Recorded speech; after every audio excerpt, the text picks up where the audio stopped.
எனக்கு அருமையான கர்த்தருடைய பிள்ளைகளே, ஆண்டவருடைய நாமத்திலே உங்கள் ஒவ்வொருவருக்கும் என் அன்பின் வாழ்த்துதல்.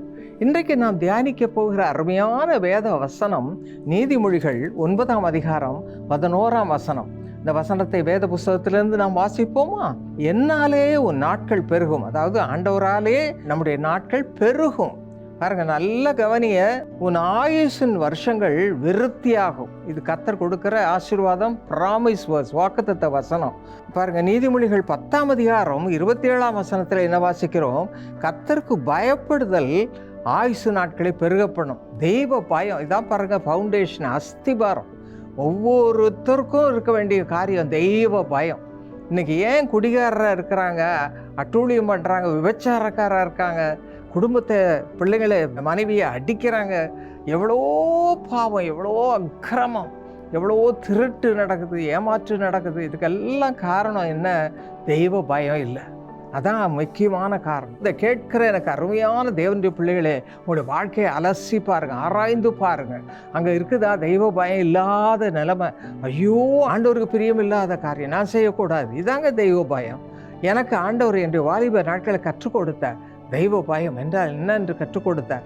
விசேஷமாக பாருங்க, என்னுடைய என்கேஜ்மெண்ட் டே அன்னைக்கு இந்த வசனம் வாசிக்கப்பட்டது. நீதிமொழிகளின் புஸ்தகம் 31ஆம் அதிகாரம் 10லிருந்து கடைசி வரைக்கும் போதகர் வாசித்து அதை தியானித்தார். அப்பொழுது சொன்னார், சௌந்தரியம் வஞ்சனை உள்ளது, அழகும் வீண், கர்த்தருக்கு பயப்படுகிற ஸ்திரீயோ புகழப்படுவாள். எனக்கு ஒரே அந்த வசனம் என்னோட பேசிச்சு.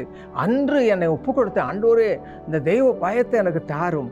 இன்று வரை தெய்வ பயத்தோடு கர்த்தருக்கு நான் ஊழியம் செய்ய, கர்த்தருக்கென்று வாழ ஆண்டவர் என்னை கரம் பிடித்து நடத்தி வருகிறார். உங்களுக்கும் அதே செய்வார். பாருங்க, நீதிமொழிகள் 31ஆம் அதிகாரம் 30ஆம் வசனத்தை கவனமாக பெண்கள் வாசிங்க. மற்றவர்களுக்கு ஆண்களை பற்றி என்னன்னு சொல்லலாம். ஆதியாகமம் 25ஆம் அதிகாரம் 8ஆம் வசனத்தில் ஆபிரகாம் பற்றி வாசிக்கிறோம். அவர் உங்களுக்கெல்லாம் ஒரு சாட்சியாக முன்னோடியாக இருந்தார். அவர் தெய்வ பயத்தோடு இருந்து பூர்ண வயதில் அவர் மரணம் அடைந்தார். வயதான காலத்தில் அவர் குழந்தையை பெற்றார், ஆசீர்வாதம் பெற்றார், கர்த்தருடைய எல்லா பாக்கியத்தினால் நிறைந்தார். உங்களுக்கும் அந்த ஆசீர்வாதத்தை எல்லா பக்கம் பெற்றுக்கொள்ள வேண்டுமென்றால் நீங்களும் அதே போல பயபக்தியோடு ஆண்டவரை தேடுங்கள். பிரியமானவர்களே, நீதிமொழிகளின் புஸ்தகம் 4ஆம் அதிகாரம் 10ஆம் வசனத்தில் என்ன வாசிக்கிறோம்? என் மகனே, மகளே, கேள், என் வார்த்தைகளை ஏற்றுக்கொள், அப்பொழுது உன் ஆயுசின் வருஷங்கள் அதிகமாகும். வசனத்தை பாருங்க, இந்த வசனம் வசனம் வசனம் தினம் வாசிங்க. காலையிலே வாசிங்க, ராத்திரியே வாசிங்க, கஷ்டமான நிலைமையில வாசிங்க. அந்த வசனத்தின் மூலமாக ஆண்டவர் உங்களோடு பேசுவார். நீங்கள் அதை கீழ்ப்படிந்து நடக்கும் பொழுது உங்களுடைய ஆயுசின் வருஷங்கள் விருத்தியாகும். 1 கொரிந்தியர் 2ஆம் அதிகாரம் 13ஆம் வசனத்தில் என்ன வாசிக்கிறோம்? பரிசுத்த ஆவியானவர் போதிக்கிற வார்த்தைகள் மூலமாக ஆண்டவர் உங்களுக்கு ஆசீர்வாதத்தை கொடுப்பார். எபேசியர் 4ஆம் அதிகாரம் 29ஆம் வசனத்தில் பக்தி விருத்திக்கு ஏதுவான நல்ல வார்த்தைகளை கேட்கிறவர்களுக்கு பிரயோஜனம் உண்டாகும்படி நீங்களும் பேசுங்க. உங்கள் வார்த்தை சுருக்கமாக இருக்கட்டும். உங்களுடைய வார்த்தை பக்தி உறுதி உண்டாகும்படி, மற்றவர்களுக்கு ஆசீர்வாதம் உண்டாகும்படி பேசுங்க. வீணான பேச்சே வேண்டாம். இப்படிப்பட்ட பயபக்தியோடு நடப்பீங்கன்னா உங்களுடைய வாழ்க்கை எவ்வளோ ஆசீர்வாதமாக இருக்கும். இந்த விதமாய் நடக்க எனக்கு கற்றுத்தாரும், என்னோடு பேசும், வேத வசனத்தை வாசிக்க, அதிலிருந்து எனக்கு உங்களுடைய ஞானத்தை பெற்றுக்கொள்ள கிருபை தாரும் என்று நம்மை நாமே அர்ப்பணிப்போமா?